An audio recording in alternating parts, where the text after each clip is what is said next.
सियासत में चेहरे बदलते देर नहीं लगती। कभी एक फैसला सुर्खियां बन जाता है तो कभी एक नया नाम पूरी बाजी बदल देता है। बिहार की राजनीति में एक बार फिर ऐसा घटनाक्रम हुआ है जिसने हर किसी को हैरान कर दिया है। एक तरफ बीजेपी के उम्मीदवार ने पूरे दमखम के साथ नामांकन दाखिल किया। बड़े बड़े नेताओं की मौजूदगी में शक्ति प्रदर्शन हुआ, जीत के दावे किए गए।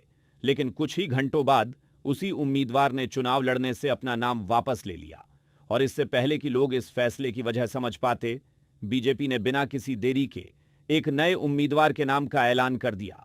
जी हां, अब नीरज कुमार सिन्हा बांकीपुर विधानसभा उपचुनाव में बीजेपी के ऑथोराइज्ड कैंडिडेट होंगे। लेकिन सबसे बड़ा सवाल यह है, आखिर ऐसा क्या हुआ कि जिस उम्मीदवार को पार्टी ने पूरे विश्वास के साथ मैदान में उतारा, वही उम्मीदवार एक दिन बाद ही पीछे हट गया। इसके पीछे कोई ऐसी राजनीतिक रणनीति है जिसका खुलासा अभी बाकी है।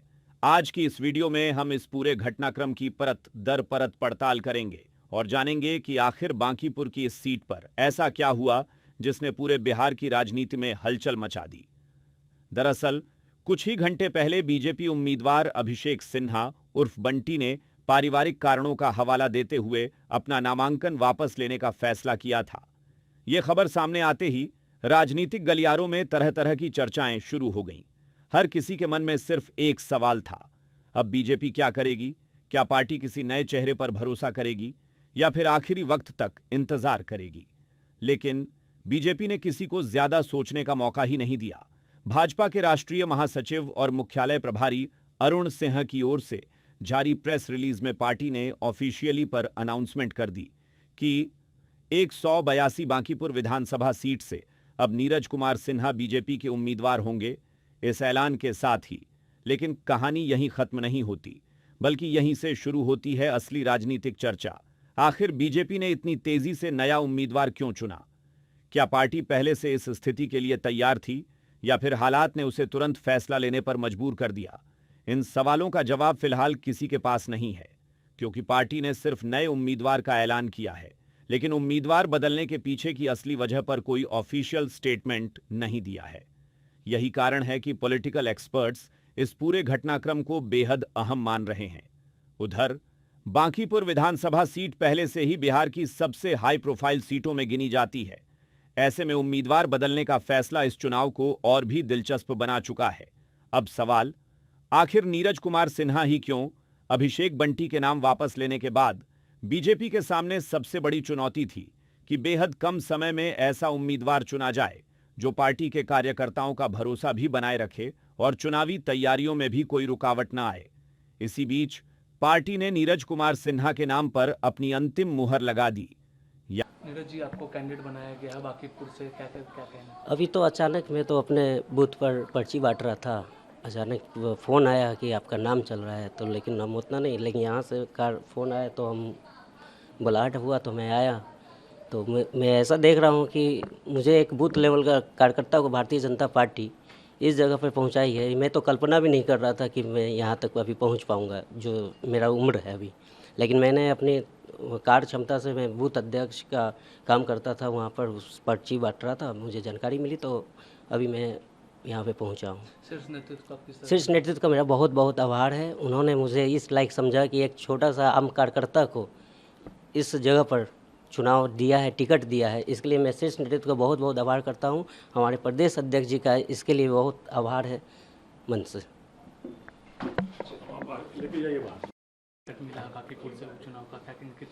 मुझे बहुत खुशी हो रही है, इसके लिए मैं शीर्ष नेतृत्व और प्रदेश अध्यक्ष जी और राष्ट्रीय अध्यक्ष हमारे नितिन नवीन जी का बहुत बहुत आभार है। और अमित शाह जी और नरेंद्र मोदी जी जैसे इतने अच्छे नेता जो एक बूथ अध्यक्ष से लेकर के ज़मीनी कार्यकर्ता को यहाँ एमएलए तक के टिकट देने के लिए यहाँ से होते हैं, और लोगों की तरह नहीं, एक बूथ लेवल के लोगों को इस जगह तक पहुंचा दिया है। इसके लिए उन सभी लोगों का शीर्ष नेतृत्व का आभार है।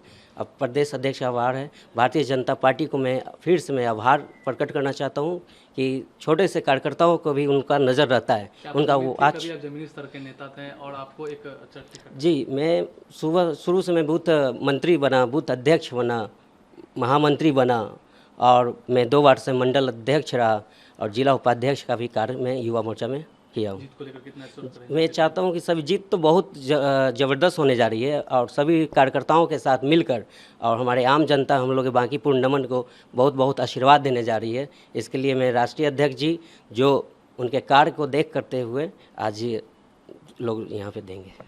यानी अब बांकीपुर विधानसभा सीट पर बीजेपी की पूरी जिम्मेदारी नीरज कुमार सिन्हा के कंधों पर होगी।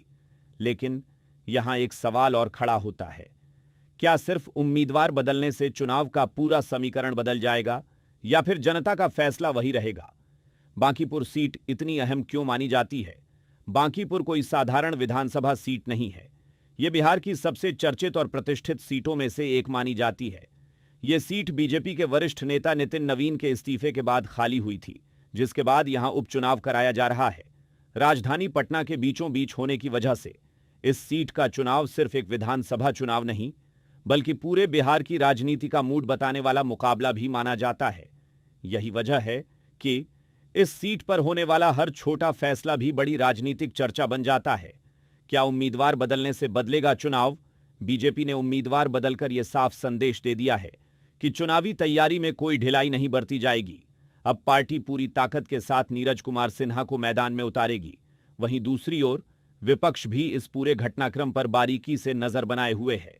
पॉलिटिकल एक्सपर्ट्स का मानना है कि उम्मीदवार बदलने के बाद चुनावी रणनीतियां भी बदल सकती हैं।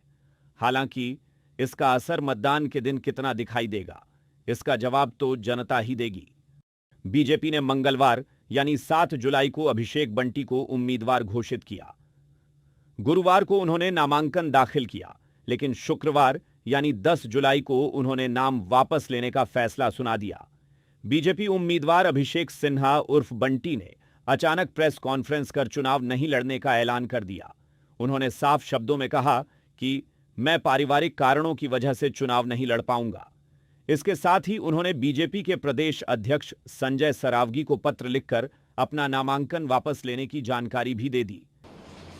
भारतीय जनता पार्टी एवं एनडीए के प्रत्याशी बांकीपुर उपचुनाव में आदरणीय अभिषेक कुमार उर्फ अभिषेक बंटी जी यहाँ उपस्थित हैं। आप सबसे बात करना चाहते हैं, इसलिए मेरा विनम्र निवेदन आदरणीय बंटी जी से है कि आपको संबोधित करें।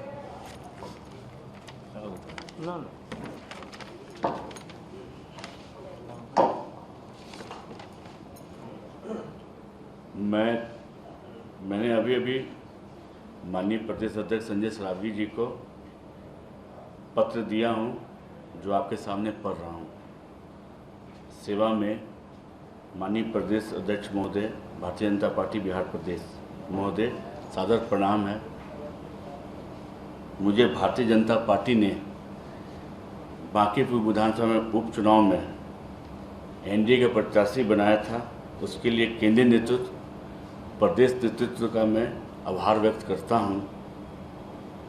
विनम्रता के साथ आपको आग्रह करना चाहता हूं कि मैं पारिवारिक कारण से विधानसभा उपचुनाव लड़ने में असमर्थ हूं। मैं एक कार्यकर्ता के नाते निष्ठापूर्वक सेवा देते रहूंगा। धन्यवाद। जिसके तुरंत बाद बीजेपी ने अपने नए उम्मीदवार की घोषणा कर दी। यानी राजनीतिक घटनाक्रम इतनी तेजी से बदला कि हर कोई हैरान रह गया। बांकीपुर विधानसभा उपचुनाव के लिए 30 जुलाई को मतदान होना है, जबकि 3 अगस्त को मतगणना होगी। नामांकन दाखिल करने की अंतिम तारीख अभी 13 जुलाई है। अब सभी की निगाहें इस बात पर हैं कि आने वाले दिनों में चुनाव प्रचार किस तरह आगे बढ़ता है और क्या विपक्ष इस पूरे घटनाक्रम को चुनावी मुद्दा बनाता है या नहीं। सियासत की सबसे बड़ी सच्चाई यही है, यहां फैसले पलक झपकते बदल जाते हैं, लेकिन उन फैसलों के पीछे छिपी कहानी अक्सर बहुत देर बाद सामने आती है। फिलहाल बांकीपुर विधानसभा उपचुनाव में बीजेपी ने नया चेहरा मैदान में उतार दिया है। अब यह नया दांव कितना सफल होगा, इसका फैसला जनता करेगी।